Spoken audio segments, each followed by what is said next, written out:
राज्यात देखील आणखीन 1 सप्टेंबर पर्यंत बऱ्याच भागामध्ये विखुरलेल्या स्वरूपाचा पाऊस पडणार आहे. मग ते कसा पडणार आहे तुम्हाला एक सांगतो. तर त्या जिल्ह्याचे देखील नाव सांगतो. राज्यामध्ये 26 ऑगस्ट, 27, 28 ह्या दरम्यान म्हणजे ह्या 3 दिवसामध्ये काय होणार आहे, 26, 27, 28ला नागपूर जिल्हा, वर्धा, भंडारा, गोंदिया, चंद्रपूर, यवतमाळ, त्याच्यानंतर वाशिम, हिंगोली, अकोला, अमरावती, त्याच्यानंतर इकडं हिंगोली, परभणी जिल्हा, जालना जिल्हा, बीड जिल्हा, त्याच्यानंतर अहिल्यानगर, नेवाशापर्यंत, त्याच्यानंतर संभाजीनगर, जालना आणि इकडं जळगाव, जामोद ह्या पट्ट्यामध्ये ना 25, 26, 27, 28च्या दरम्यान त्या भागामध्ये पाऊस असणार आहे, म्हणून हा अंदाज लक्षात यायचा.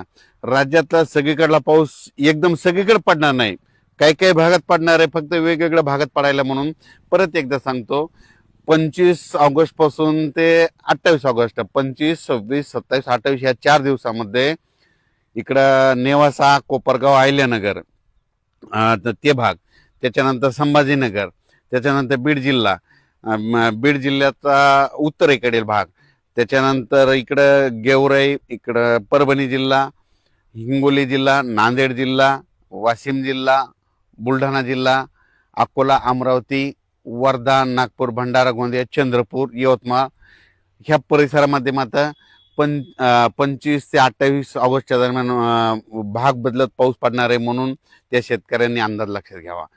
23 ऑगस्टच्या दरम्यान आज देखील राज्यामध्ये ढगाळ वातावरण राहील, पण तुरळक तुरळक ठिकाणी दुपारनंतर थोडं ऊन पडेल आणि ऊन पडल्याच्या नंतर मग राज्यात पाऊस सुरू होईल. मग ते पाऊस तुम्हाला सांगू तुरळक भागातच होणार आहे.